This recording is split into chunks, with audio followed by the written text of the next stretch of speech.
has taken over. Let's go. It's Ferrall. Coast to coast. Steaks, chicks, stacks. You and I are going to make a lot of money. It's Ferrall, coast to coast.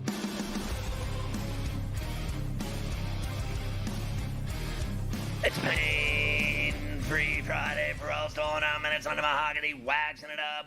100, 200. The bad, the bad, apple with a bad attitude. We are live in New York City, the Big Apple. Ooh. People dressed in plastic bags, directing traffic, some kind of fashion shake-up should do better.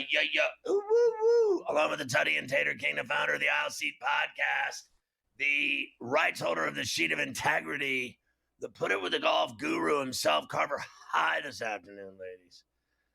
Mafia is running it with, it's me, Vinny B. The rundown on a Friday show to end the week. We got a loaded gun, a double shot with Morency from British Columbia this very hour. Plus, it's me, Gino B, from the Daily Racing Forum, getting ready for the Belmont tomorrow at Saratoga. And then in the second hour, Denny Bernstein. Elvis is in the building from the fourth period NHL radio on Sirius XM. And then in the final hour, the coup de grace, Mitch Lawrence from NBA radio on Sirius XM, getting ready for Sunday's game 2 of the NBA Finals. We do have one day game. We're going to talk Canadian Open.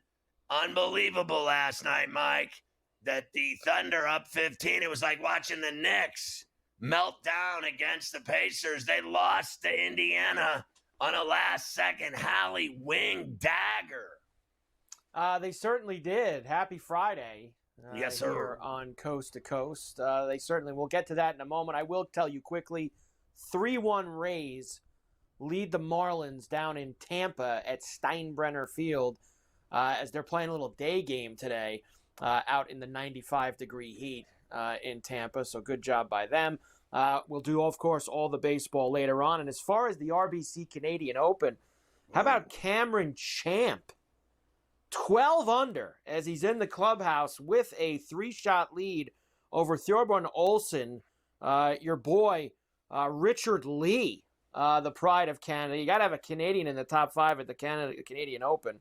Ryan Crazy Like a Fox, who I need to get moving. Jake Knapp, Shane Lowry, Nick the Dentist Taylor's there as well. Taylor Pendrith, who I've got too. So we've got some guys in the mix here in Canada as we get ourselves set for the weekend. But as you mentioned...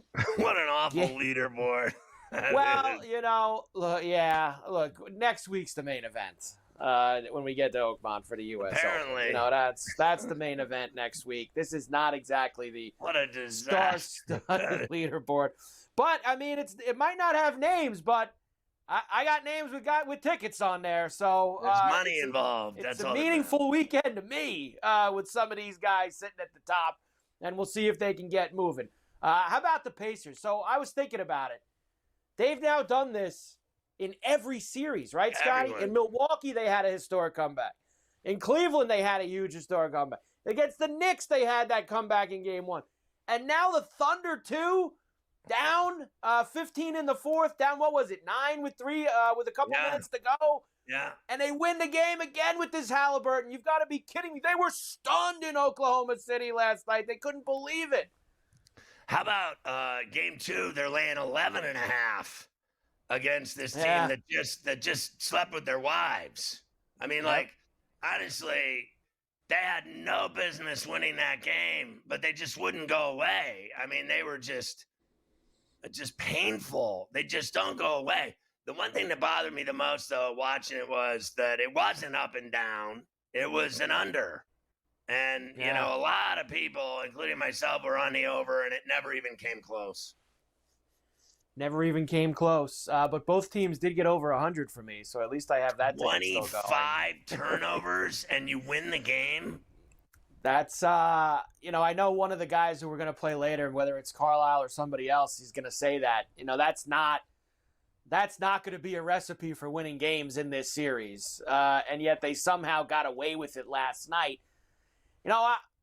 I thought the Thunder, obviously, Sky, they got a little tight down the end. I thought Danielle got a little weird with some of the lineups. Why do you have no bigs in the last 3 or 4 minutes? You had no Holmgren, no Hartenstein. You didn't have any of his big guys in. His tall, get some bounds.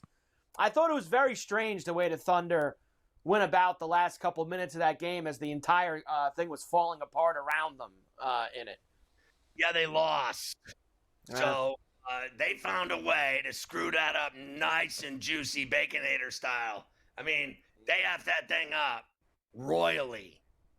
You're up 15 in the best home court advantage in the NBA in that building, which is now out your ear. That's over with now. There's no home court advantage anymore in Oklahoma City. That ended last night. I'm telling you, they're in trouble because the confidence that team just got by winning that game and having no business doing so, and they still won. Don't think for 1 minute that Indy team doesn't think they're going to win this. They're going to win. They think they're going to win every night. They are clearly not afraid of the Thunder. 25 turnovers and you still win? I mean, what is next? I mean, honestly, I don't know what to say. I got it wrong. Everyone got it wrong. I don't know anyone that thought they would win that game. I never met one person that said they'd win the game. Not one. And then, all the cockroaches come out when, at night. So everyone's a genius the day after. I'm sure there were a lot of people around here lying and bragging today, but nobody had that. And all I know is they're in trouble because they gave them a boost. They're like, all right, we're incapable of finishing you off, so you can beat us in our own building. What do you think they're going to do to them when they play them in Indy? I mean, they're going to run up and down and do the same thing. You got to wait a couple days, but we'll talk about Game 2 Sunday night. July 4th. July 4th, they'll play Game 2. We do have Game 2 Stanley Cup Finals tonight in Edmonton, as Florida will look to even the series up with the Oilers before the long trek back to South Florida. Great game the other night, as we talked about yesterday. Line is tightening up a little bit this afternoon, and as I was looking at it before, I'm expecting another good one tonight, Scotty, between the Oilers and the Panthers.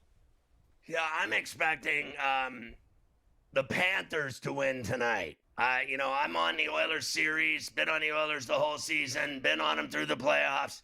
I thought I saw enough the other night of a team up 3-1, then 3-2, then 3-3, then they lose.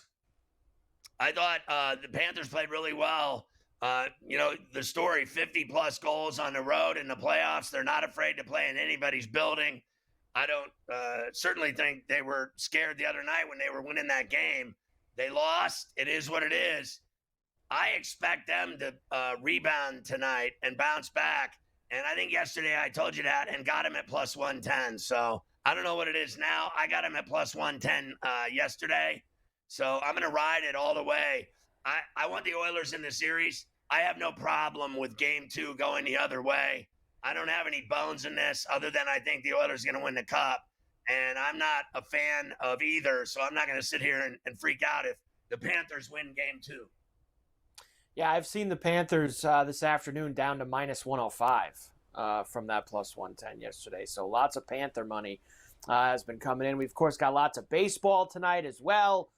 Belmont Stakes this weekend, French Open finals. You got a lot of stuff I'm watching happening. that right now, Mike. It's incredible, Sinner? but the Italian juicer is up 2 sets on the Joker right now at Roland Garros. The juicer.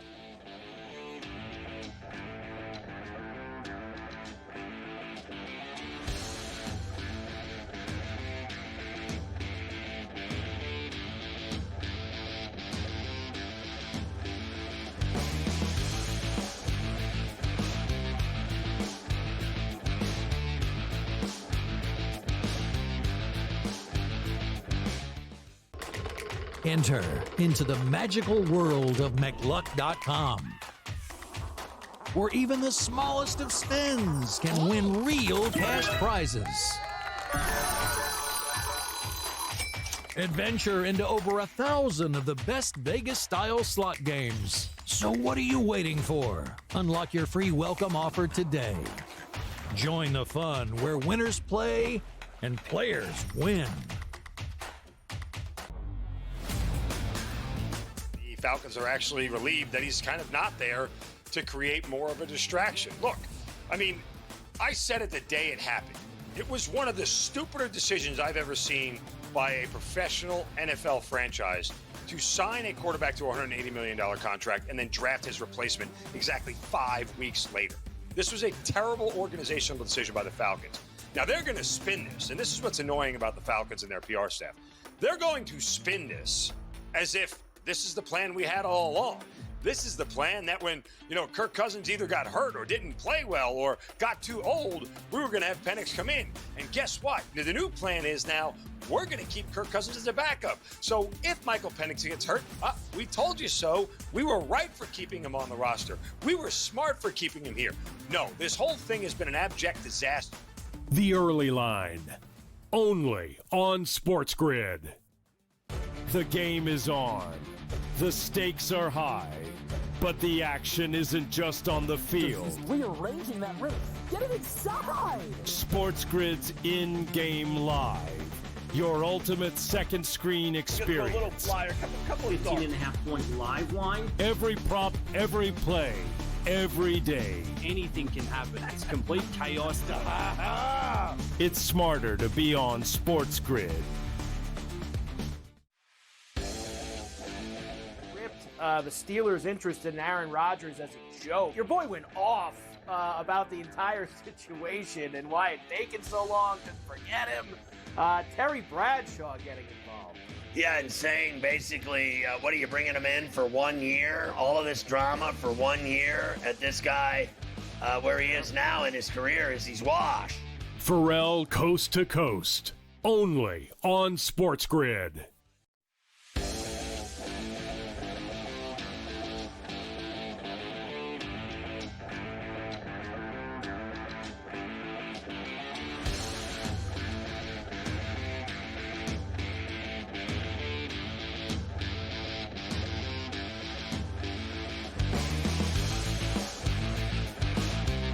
Get Sports Rage weeknights at 10 along all of our TV and radio outlets. We get Morency for a double shot every day from Vancouver. He probably doesn't want me to talk about this. I'm certain of it, but I'm going to do it anyway. Why the flip to someplace I've never heard of? Instead of, you were like Mandalay Bay where the fishes fly the last time I talked to you about it. And I was like, yeah, now that sounds like a great weekend. And then now you're putting me in some forest fire? Yeah, that's right. We're going to NHL cottage country, Kelowna, British Columbia. I was going to get married in Las Vegas, like everybody else, like a man. At some point. Yeah, like everybody else at some point in time. Right? Figure something you got to do once. Get married in Vegas once, but no, this summer in Kelowna, BC, outside of Vancouver. It's like an hour flight outside of Vancouver, Scott. Like basically, it's a big. Like ski and surf resort, and in the summer, basically like half the NHL lives there. So it's basically like a playground for NHL players in the summertime to get lit up. Playground of the rich. Drive around on their speedboats and play golf. There's golf courses. So it's a good sort of, it's a resort type of. So what do you do? Let me get this straight. Yeah, it's not cheap, Scott. Like hotel rooms are like $400 a night there, $500 a night. Let me get this straight. So from New York City, you fly to Vancouver. Can you do that direct flight, or do you have to fly to like Denver and then to? Nah, you would have to go through because it's one of those. They got a smaller airport. Yeah, exactly. No, you got to go to Vancouver, and then it's like a 45-minute flight, 40 minutes or something. So you fly from New York to Vancouver, and then Vancouver on a puddle jumper to this rich and famous island. Yeah, exactly. Yeah. You know what's funny, Scott? I was there I was there like 2 summers ago, okay?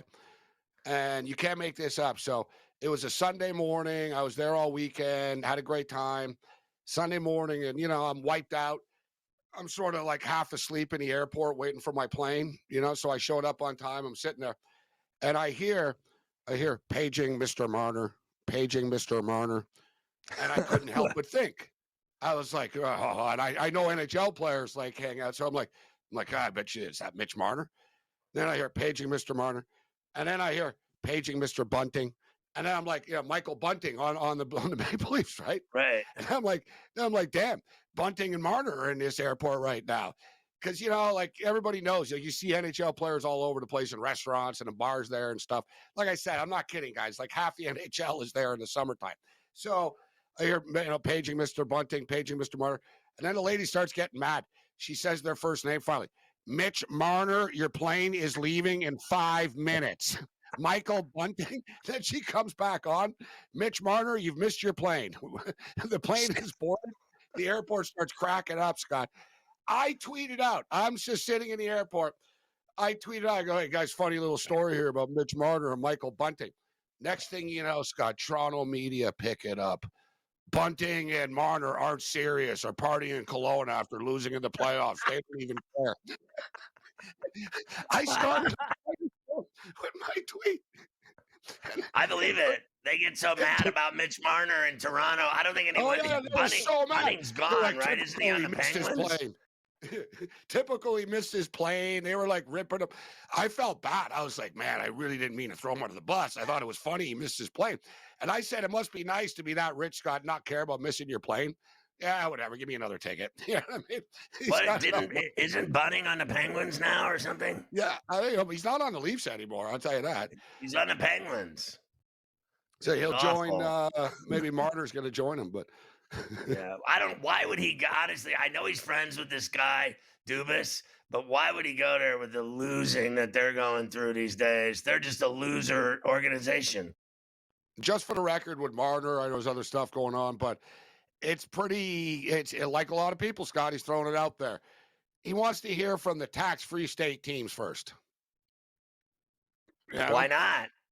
Right? I mean, it's just, you owe it to yourself, all right? Guys, NHL players don't make as, like, Shohei Ohtani doesn't care. The guy's making $700 million. Like Soto, NBA players don't care about what state they're in, and they're not worried about the taxes. They've got creative accountants. When you only make $5 million and they take half of it, you're screwed. Even if you're a big star in the NHL, one of the highest paid players in the league, making 10, Scott, you're playing in Toronto, you're keeping 6 of it. Right? I mean, that's bullshit. I mean, I think it's ridiculous. You play in Vegas, you're keeping 10 of it or 9.5 or whatever. You get the Fed stuff. You know what I'm saying? Like, it's a big difference, guys. Like, it's like half the NHL players don't make enough money not to, they can't leave that money on the table. Other athletes don't give a crap, like Kevin Durant or something. It doesn't cross his mind what the state tax is when he's thinking about a team, right? He's already made $1 billion. Yeah, NHL players do. Well, I want to ask you what you think of tonight's game. I took the Panthers plus 110 yesterday. About the sacrilege, Scott. Come on. I'm on the Oilers all the way. I'm not going to bet them every single game. I don't feel that way against this team they're playing. That they're just going to win every game. They're 13-2 in their last 15 games, the Edmonton Oilers. So they had no business winning the other night, and they got it done. I'll give them that because of Connor McDavid. That's why they won. They should have never won that game. Florida doesn't lose games that they lead 3-1 ever. Well, they just did 48 hours ago. Well, that was the first time their entire playoffs that they've lost a 1-goal lead after the first or second and lost a game. And the Panthers, guys, we've seen this from them in the past. They lost the first 2 games in Toronto. All right. So, the Panthers aren't this automatic bounce back team all the time. They're a streaky team, the Panthers. We saw it last year in the Stanley Cup Finals, how the series started out 3-0. And it's funny because everybody said, oh, there's no way in hell this series is going to be 3-0. I don't know. Maybe it will be. You know what I'm saying? Listen, I'm not getting in front of Edmonton. They're a lot like the Pacers. They don't believe they're going to lose. Hey, we're down 3-1. Don't worry about it. Keep grinding. We're going to win. We'll hit it on the other side, but I'm taking the Oilers. You're staying with the Oilers tonight again. Oh, I'm going right back to the oil well, Scott, the money well, the Edmonton pit. Are you going to bet them in Sunrise 2 in games 3 and 4? Yeah. I'll just take them in every game all the way through. They're going to win. They're going to win more games than they lose in the series. So that's the way I look at it. I agree with that, and we'll get his reaction to the Pacer comeback last night.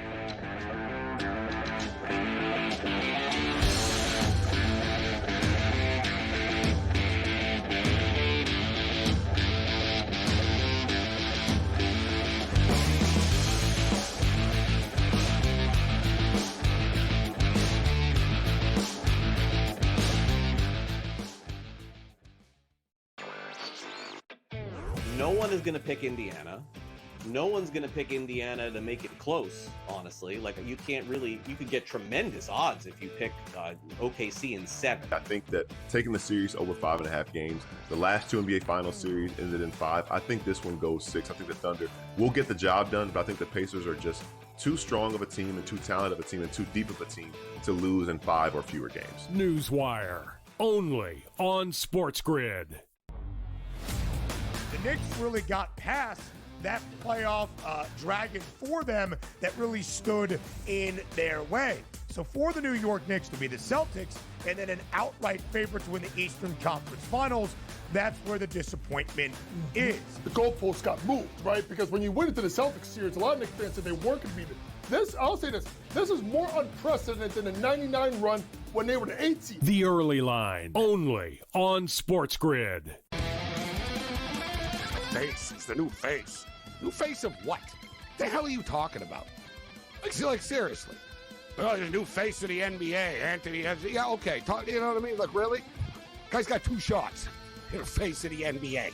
Slow down. He's a good player.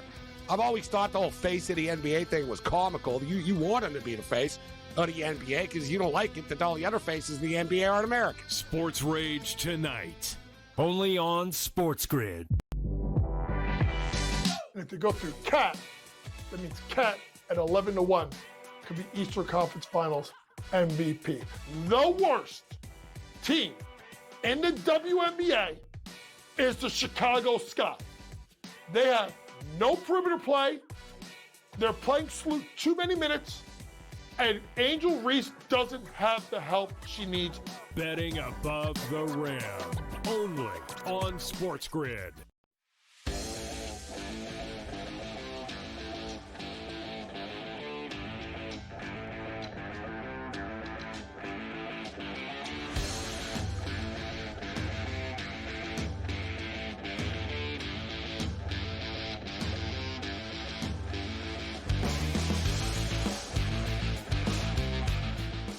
So we talked about it on this show. The Stars fired DeBoer today. Yeah. And it doesn't take long when the players turn on you and you've thrown your superstar goalie under the bus and then, as you said, drove the axles over his head forward and backward twice, that he was going to get fired. And in fact, I said to you, I think, I'm surprised they haven't fired him already. I can't believe he lasted until today.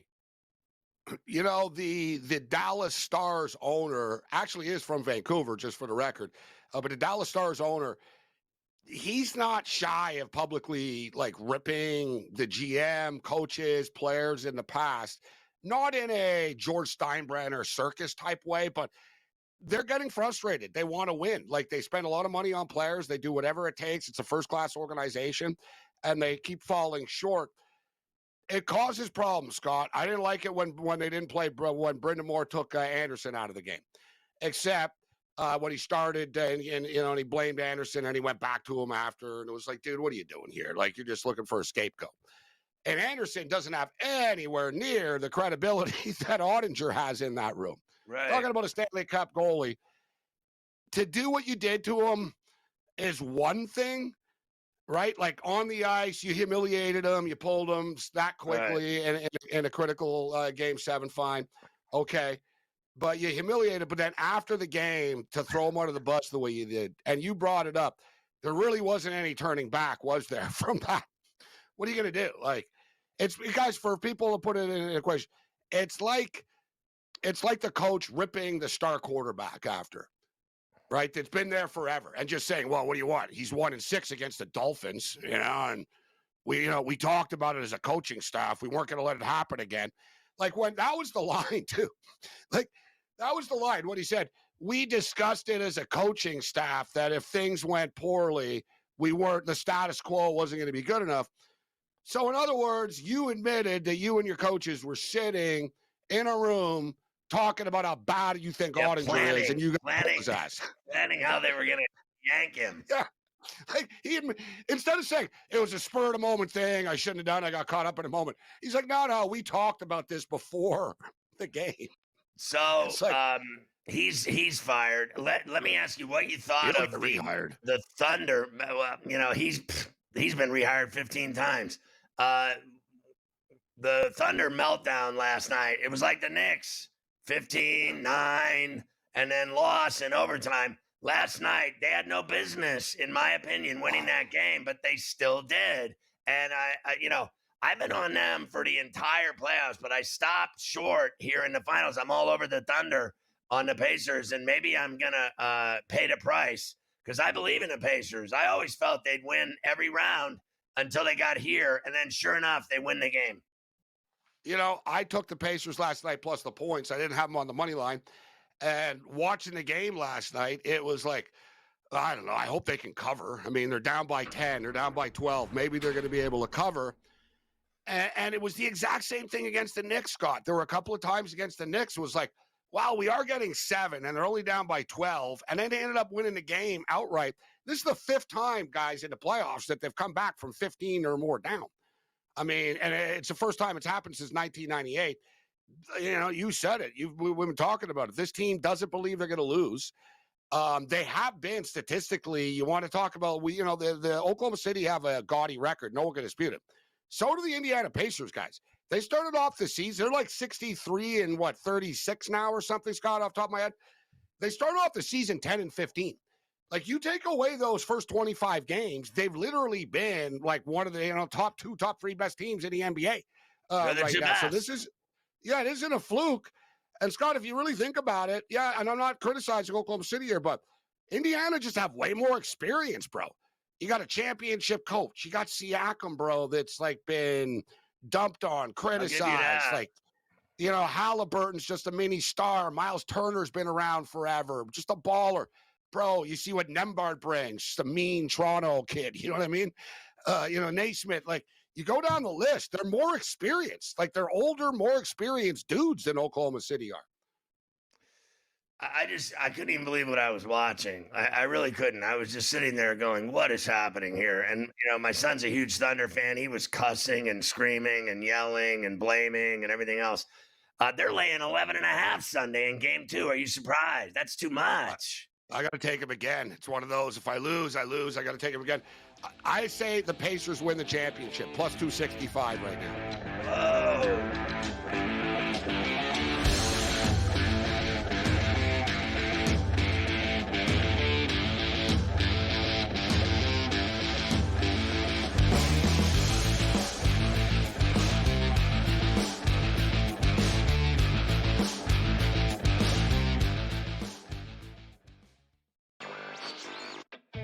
No one is going to pick Indiana. No one's going to pick Indiana to make it close, honestly. Like, you could get tremendous odds if you pick OKC in 7. I think that taking the series over 5.5 games, the last 2 NBA Finals series ended in 5. I think this one goes 6. I think the Thunder will get the job done, but I think the Pacers are just too strong of a team and too talented of a team and too deep of a team to lose in 5 or fewer games. Newswire, only on SportsGrid. The Knicks really got past that playoff dragon for them that really stood in their way. So for the New York Knicks to be the Celtics and then an outright favorite to win the Eastern Conference Finals, that's where the disappointment is. The goalpost got moved, right? Because when you went into the Celtics series, a lot of Knicks fans said they weren't going to beat it. I'll say this is more unprecedented than the 99 run when they were the 8th seed. The Early Line, only on SportsGrid. Face. It's the new face. New face of what? The hell are you talking about? Like seriously. Oh, the new face of the NBA, Anthony. Yeah, okay. You know what I mean? Like, really? Guy's got 2 shots. You're the face of the NBA. Slow down. He's a good player. I've always thought the whole face of the NBA thing was comical. You want him to be the face of the NBA because you don't like it that all the other faces of the NBA aren't American. Sports Rage tonight, only on SportsGrid. And if you go through Cat, that means Cat at 11-1 could be Eastern Conference Finals MVP. The worst team in the WNBA is the Chicago Sky. They have no perimeter play. They're playing too many minutes. And Angel Reese doesn't have the help she needs. Betting above the rim. Only on SportsGrid.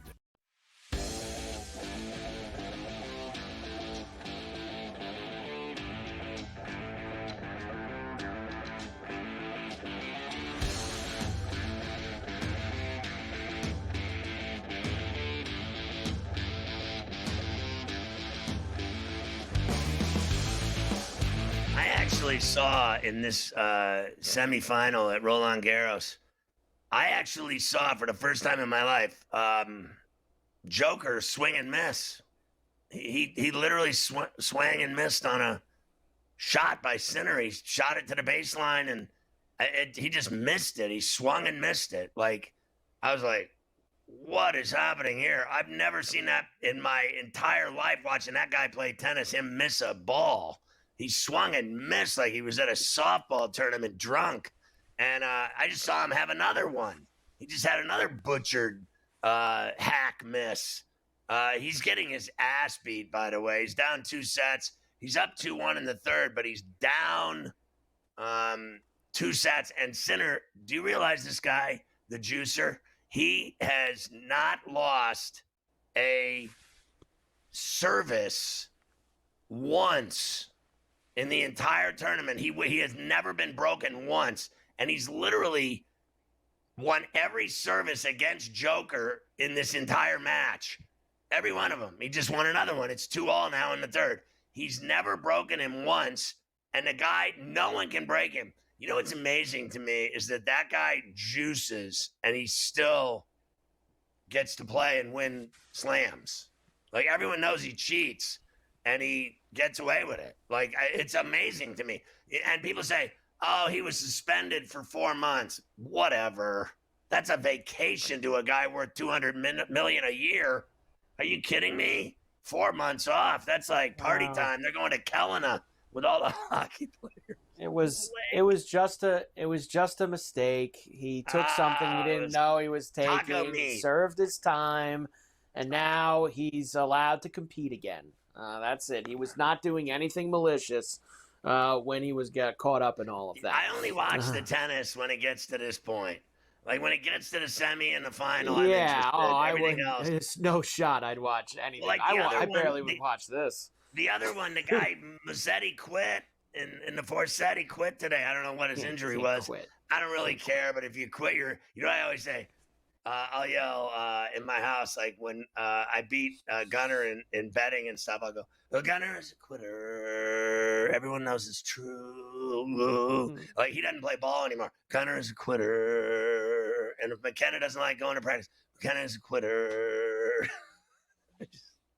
Who quits in the middle of a semifinal of the French Open? You'd have to pull me off. You'd have to carry me off the court. Can you imagine Jimmy Connors or Bjorn Borg quitting in the middle of a match? John McEnroe quitting? It doesn't happen. You can't have it at all. Can't quit. I was trying to see what it was that actually happened to him. He was forced to retire. So it is what it is. I felt I had chances. Blah blah blah blah blah. Mazzetti. What a shame that was. I've never heard of him. You lose. Pacers beat the Thunder by 1 last night. 111-110. They have a 1-0 series lead. Here it is. Once again, Tyrese Halliburton, who's hit 4 game-tying or go-ahead shots in the final 5 seconds of a game in these playoffs. He did it again last night. ABC, ESPN. Final seconds, no fouls to give. Halliburton looking. Halliburton driving, pulls up, jump shot. It's good! It's good! With 0.3 of a second remaining. Timeout, OKC. Tyrese Halliburton does it again. Yeah, I actually, as I said earlier, I don't think it was that hard of a shot. I mean, it's just a wing jumper. It wasn't even deep. The thing that amazed me about it is that the Thunder contest everything. They create so many turnovers, 25 turnovers. They contest every shot. They have a hand in your face on every shot. But that shot was absolutely uncontested, and it was an easy, to me, jumper for a pro. You know, like he's a pro shooter, and he's no joke. Like, he hits threes, he hits mid-range, He can shoot. People have to stop with this absolute nonsense that he's overrated. The guy has 4 game winners in the NBA playoffs this year alone. That makes him iconic, whether you like it or not. Now, I know people can't stand him, but that makes it even better. Now you got the bad guy that wins all the games with last-second shots. You can say whatever you want about him. All he does is destroy lives and break hearts. That's what he does. He's a home wrecker. Yeah, it really doesn't matter how this turns out for the Pacers. The stuff with him has to stop after this year because he's proved it in these playoffs. He just absolutely has where he should be amongst the best in the league. They trailed the entire game. Their only lead was when that shot went through with 0.3 seconds left. That was the only time the Pacers led all night. And he didn't have a great night either. He only had 14 points, 10 boards, and 6 dimes. Of course, they've been down a lot of historic comebacks. That's a career for some guys. That's a career for some guys. They've had a lot of historic comebacks in these playoffs. Halliburton, everyone believes whenever they're losing. Here he is. We just all got each other's back at every point. Any negative thing that's said about anybody, we got full belief in each other. And so the more that's talked about, like right now, we're whatever underdog that gives us more confidence as a group. We enjoy that, but there's still a lot of work to be done. This is an exciting time. Again, another big comeback, but there's a lot more work to do. That's just one game, and this is the best team in the NBA. And like you said, they don't lose often, so we expect them to respond. And we got to be prepared for that. We got a couple of days to watch film, see where we can get better. This game, if you look at all the numbers, it's not the recipe to win. We can't turn the ball over that much. We got to do a better job of being in gaps. Got to do a better job of rebounding. Got to do a better job all over the floor. But come May and June, it doesn't matter how you get them, just get them. So we'll take it. We'll enjoy this one tonight. But understand we got another game coming up in this tough building, and we got to be prepared for that. Yeah, I actually don't believe any of that at all. It's not the recipe for winning. It sure is. They just won. They turned the ball over 25 times and they won. Like, people say it can't be done. It just happened. Like, that is amazing to me that they were that sloppy and they still won. So, I mean, what could they possibly do worse than 25 turnovers? What, are they going to have 40? 40 turnovers and win? He knows what he did. He's trying to play dumb, like, we're lucky we beat them. They're so great. You know what he's doing? He's lost the grip on a huge underdog that they were rolling with. Remember when he was like, we love being underdogs. Well, they're not underdogs anymore. They won the game. Now they're favorites. I don't care what anybody says. You heard Gabe. He's like all over the Pacers to win it all. I still don't believe it. I cannot watch a team play that badly and win, and you're going to tell me they're going to win the title. I mean, I thought they got lucky.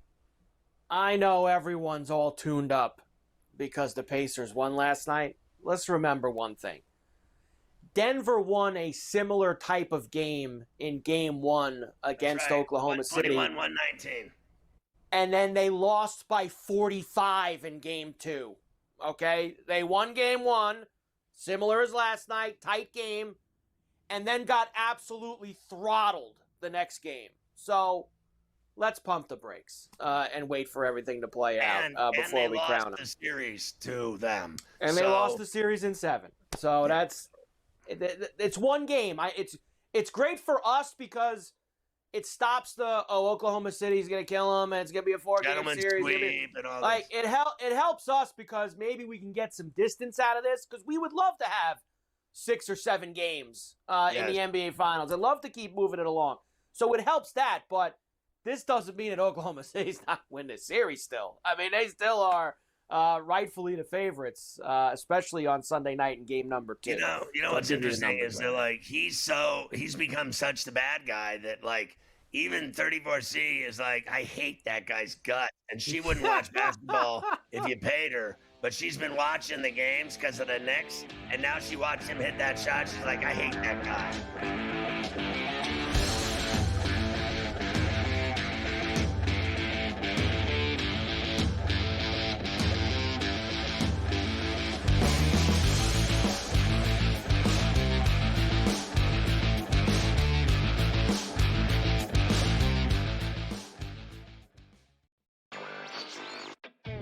No one is going to pick Indiana. No one's going to pick Indiana to make it close, honestly. Like, you can't really, you could get tremendous odds if you pick OKC in 7. I think that taking the series over 5.5 games, the last 2 NBA Finals series ended in 5. I think this one goes 6. I think the Thunder will get the job done, but I think the Pacers are just too strong of a team and too talented of a team and too deep of a team to lose in 5 or fewer games. Newswire, only on SportsGrid. The Knicks really got past that playoff dragon for them that really stood in their way. So for the New York Knicks to be the Celtics and then an outright favorite to win the Eastern Conference Finals, that's where the disappointment is. The goalpost got moved, right? Because when you went into the Celtics series, a lot of Knicks fans said they weren't going to beat it. This, I'll say this is more unprecedented than the 99 run when they were the 8th seed. The Early Line, only on SportsGrid. Face is the new face. New face of what? The hell are you talking about? Like seriously. Oh, the new face of the NBA, Anthony. Yeah, okay. You know what I mean? Like, really? Guy's got 2 shots. You're the face of the NBA. Slow down. He's a good player. I've always thought the whole face of the NBA thing was comical. You want him to be the face of the NBA because you don't like it that all the other faces of the NBA aren't American. Sports Rage tonight, only on SportsGrid. And if you go through Cat, that means Cat at 11-1 could be Eastern Conference Finals MVP. The worst team in the WNBA is the Chicago Sky. They have no perimeter play. They're playing too many minutes. And Angel Reese doesn't have the help she needs. Betting above the rim, only on SportsGrid.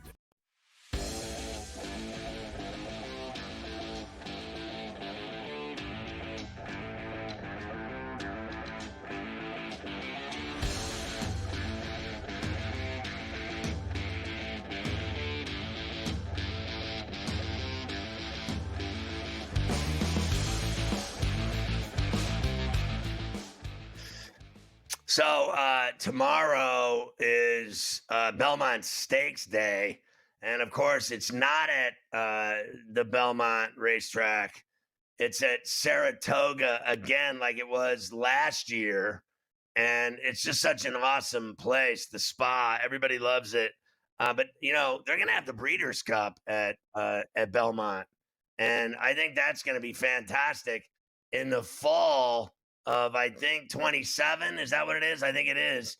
I'm excited for that. I've been to Belmont many times for the Belmont Stakes, but never for the Breeders' Cup. And in the fall, that place is going to be lit and beautiful. And, I mean, just orange leaves everywhere. It's going to be crazy, that scene.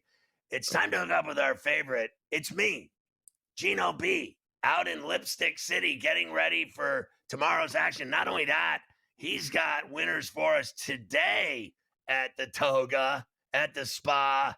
Gino, good to see you, my man. Take it away. Yeah, like always, we got to build the bankroll a little bit before we get to the big race tomorrow. So for today, we've got one for you on Friday a little bit later on. It's actually coming up in just about a half hour or so. It's going to be race number 9 today that we're looking at. That's one of the big ones. It's called the Ogden Phipps. We're going to go to the number 3, Leslie's Rose. She's 7-2, so like 3.5 to 1 on the morning line, and she's going to make her second start of the year. So this was the race that they were primed for. They were pointing for. They had her race once about a month ago to kind of shake some of the rust off and build up her fitness. She's going to be primed for a really big effort here. So that's the number 3, Leslie's Rose, today coming up in race 9 at Belmont at Saratoga. But we got a couple more for you tomorrow, and then we'll get into the big Belmont race. So try to make a little money before we get to the Belmont. Let's go to race number 9, Saturday at Saratoga. Horse I like in here, Scott, was one named AG Bullet. She's a mare. She's actually going to be facing the boys. They're going short on the turf. She had a brutal trip in her most recent race. She was really unlucky. She was about to move up through the rail, and the horse that was on the lead tired, and I cut her off completely. So she was really unlucky. She's going to be one of our early plays on the card. 7-2, another 3.5 to 1-ish price right there. We'll give you one more before we get to the Belmont. That's going to be race number 10 tomorrow Saratoga. What I like about this horse, the number 9, Noble Confessor, this is one that's actually faced the favorite, Zulu Kingdom, a couple different times and has outfinished that favorite once. And the other race, they were right next to each other. I think this horse is a little bit sneaky and under the radar. Zulu Kingdom is going to be like even money. And this horse is going to be about 12-1 or so. So I'm always looking to play that value horse if they're anywhere close to going to be, if they're anywhere close to the same ability, we're always looking for the price. All right, let's go to the stakes themselves. And, I unless I'm mistaken, you have had this Baeza horse involved in, one of the others, right? Am I crazy? At Pimlico or at Churchill? You had Baeza involved. Baeza was in the mix underneath, and our friend Alexa actually liked Baeza too in the Derby. And then in the Preakness, we were on Journalism, Gosker. I had River Thames as kind of my top pick. The reason why I'm going to go to Baeza in this particular race, it's a smaller field, so you're not going to have as much of a fast early pace. It won't be like in the Kentucky Derby when there were a bunch of horses going at it early. I think it's going to be a little bit more sensible. You'll probably have the 3 Rodriguez go to the front. The 5 Crudo will probably up there pushing, but Baeza, the 6, he's going to be the horse that I think sits in the perfect spot, Scott. He's going to sit right in front of Journalism and Sovereignty, and he's going to be the horse that gets to make that early move, make the first move. In the Derby, he ran against him, right? He's giving him problems in the Derby and at Santa Anita. He's run against both of these horses. Baeza's not afraid of these two. Nope. I don't think it's just the big two. It's not necessarily just the Derby winner, Sovereignty, and the Preakness winner, Journalism. I think Baeza has why can he turn the tables on him? Because of the style, his running style. He might be the horse that gets the jump on them. So if you're wondering, like if you're playing horses and one is better than the other and they beat him over and over and over again, that's fine. But if you want to try to flip it, there has to be a reason, right? What is going to be different than the last time? I think it's going to be in this smaller field. Baeza is going to be the horse that gets to make that early move. He was hooked way wide in the Derby. Remember, he had post 19. So he had to just kind of make a decision. The rider decided to kind of wait and then make a late move. It's going to be way different this weekend. And if they're all close in price, Baeza is the value play for sure because they're very evenly matched. I'm always looking for the value. He should be in that 4-1 range. And what about this fast long shot you got, Hill Road, that can really benefit from speed at the beginning of this race? Exactly. And he won at Aqueduct, right? His last trip out? Exactly. So this is a horse who has been running in New York. He's prepped for this. And in his other couple races at the end of last year and earlier this year, he ran and then he would run well. But after the race, something would happen. He'd get sick. There'd be a little physical issue. So he couldn't string races together. He's coming into this race primed in the best form he's ever been, and he will come running late. He just probably needs a little bit of help up front. If they go quick, he's one of those horses who could at least finish in your top 3 and maybe spice up some of the exotics. So yeah, maybe some value there. The horse on top will be Baeza. And then we respect the heck out of Journalism. He's the only one who's been in all 3. He overcame a lot to win that race in the Preakness. So to me, Baeza and Journalism are the 2 that I'm going to really focus everything on, and I'm going to use Hill Road as well. And we always encourage all of you to make sure to check out shop.drf.com. That's the home base. If you need any help with the research, getting ready for the races, that's where you go because we've got everything you need. We've got the past performances. We've got folks who have been out at the track watching these horses train in the morning. So they put together clocker reports to tell you how they're training and maybe if they're improving and getting better and better. We also have some of the experts that tell you how they're going to bet the race and all the races leading up to the Belmont if you need additional help with the betting strategy. So this has been our great 5 weeks or so. And Scott, I know we were both disappointed that we didn't get Sovereignty in the Preakness, but it's about as good as we could hope for here, having Derby winner versus Preakness winner, and we get the top 3 finishers from the Derby all coming back in the Belmont. So not necessarily the quantity, but we got the quality. I don't question your picks ever. I am surprised you're not interested in Sovereignty at all on Saturday, but we'll see how it goes.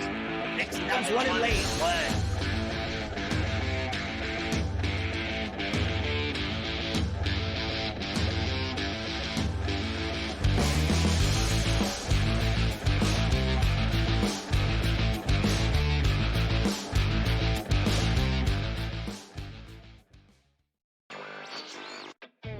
No one is going to pick Indiana. No one's going to pick Indiana to make it close, honestly. Like, you can't really, you could get tremendous odds if you pick OKC in 7. I think that taking the series over 5.5 games, the last two NBA Finals series ended in 5. I think this one goes 6. I think the Thunder will get the job done, but I think the Pacers are just too strong of a team and too talented of a team and too deep of a team to lose in 5 or fewer games. Newswire, only on SportsGrid. The Knicks really got past that playoff dragon for them that really stood in their way. So for the New York Knicks to be the Celtics and then an outright favorite to win the Eastern Conference Finals, that's where the disappointment is. The goalposts got moved, right? Because when you went into the Celtics series, a lot of Knicks fans said they weren't going to be this. I'll say this. This is more unprecedented than the 99 run when they were the 8 seed. The Early Line, only on SportsGrid.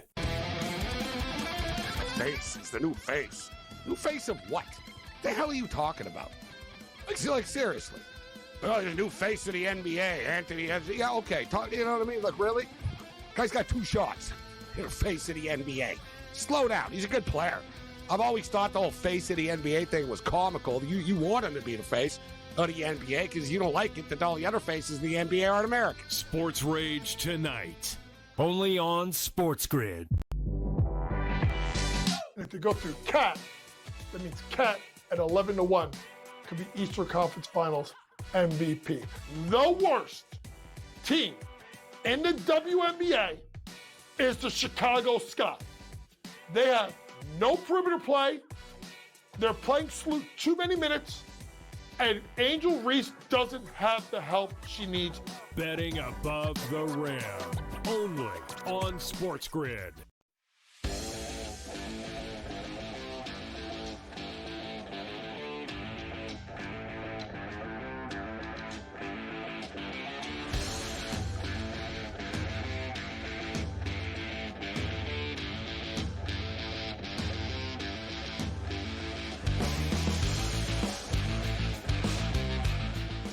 All right, so back to Carver High and the NBA Finals. Yes, a couple of other notes for you here. Teams were 0-182. Whoa. When trailing by 9 or more points in the final 3 minutes of NBA Finals games since 1971. Well, Whoa. Guess what?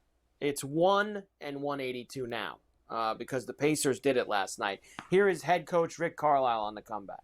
Just had to hang in. The first half was rough.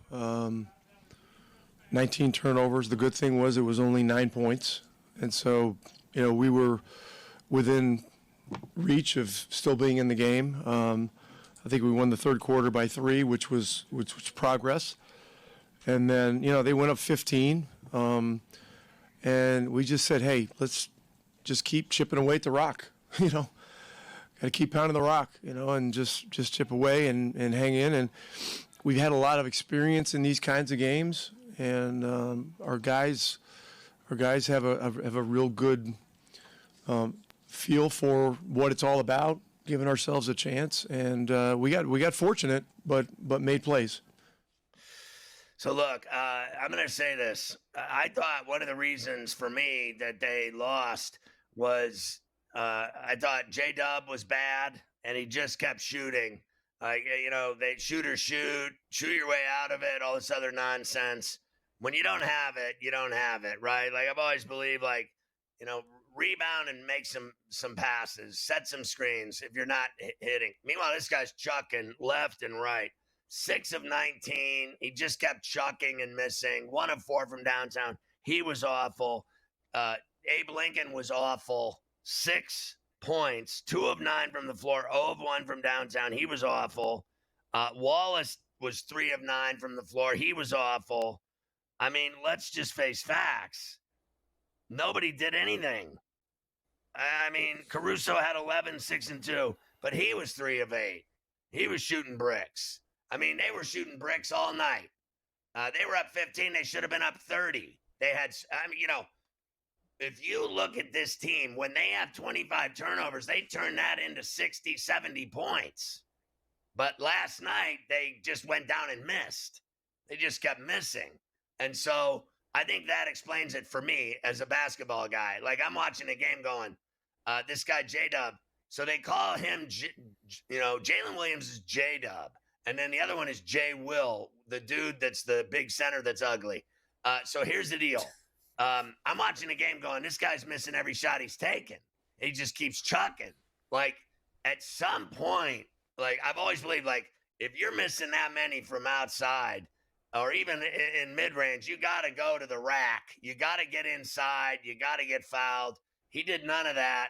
And I think he actually, I'm going to say it, I think he cost him the game. Like, because he's a star player that averages, he's in there. This guy, Shea Gilgeous, will have 35, 40 points. The other guy will have 25, 28, 30 points, right? Last night, that 17, I think he had, right? 17. That was the ugliest 17 I ever saw that guy have. I thought he played terrible. It's that simple. You can't have all your star players missing every shot they take. SGA with 38 points in the loss. As you just mentioned, he held up his end. It didn't matter. They got to be better, he says. Yeah, we just got to focus on being better. The series isn't 1-1, it's 1-4. So we have 4 more games to get. They have 3, and that's just where we are. We got to understand that, and we got to get to 4 before they get to 3 if we want to win an NBA championship, and it's that simple. It's not rocket science. We lost game 1. We have to be better. You said it best. Denver beat them in game 1. They still beat them. We've already heard in game 2, they won by like 49 points. So let's see what happens Sunday. That's why it's 11.5, because they're probably going to spank them. And I got to tell you, I don't think you'll see J-Dub and Abe Lincoln, also known as Chet Holmgren. I don't think you'll see those guys, even Wallace, because I thought Dort played well. He hit 5 threes, right? So he had 15. He hit every shot he took. He was 5 of 9 from, all of his points were threes. They just have to get these guys hitting some shots to get their confidence back. If they shoot poorly again Sunday, they may never recover in the whole series. I mean it. Like, once you start losing your shot, you start thinking, oh my God, I can't hit the broadside of a barn. I've had games like that where I can't hit, and I'm like, oh God. And then you got to rebound. You got to do something else.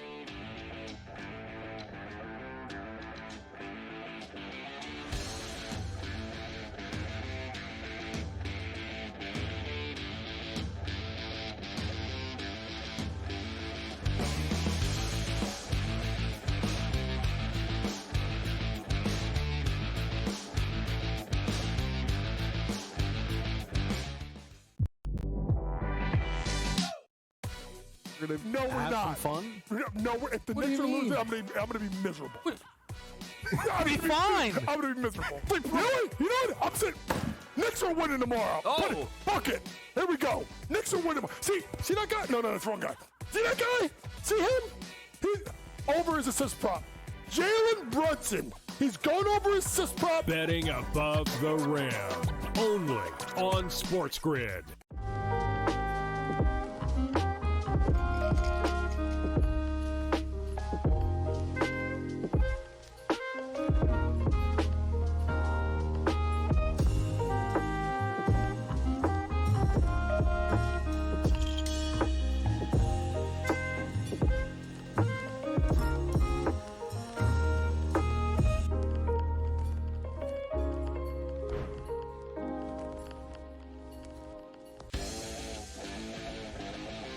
Heard yesterday that he's got no shot to win the Cy Young because it's going to Skubal again. Skubal's winning the Cy Young, no shot for free. They're both terrific. They both have incredible numbers and credentials and stats and strikeouts and ERA and everything. Like every single category, Fried is right there with him. Ferrall, coast to coast, only on SportsGrid. Face. He's the new face. New face of what? The hell are you talking about? Like seriously. Oh, the new face of the NBA, Anthony. Yeah, okay. You know what I mean? Like, really? Guy's got 2 shots. The face of the NBA. Slow down. He's a good player. I've always thought the whole face of the NBA thing was comical. You want him to be the face of the NBA because you don't like it that all the other faces of the NBA aren't American. Sports Rage tonight. Only on SportsGrid.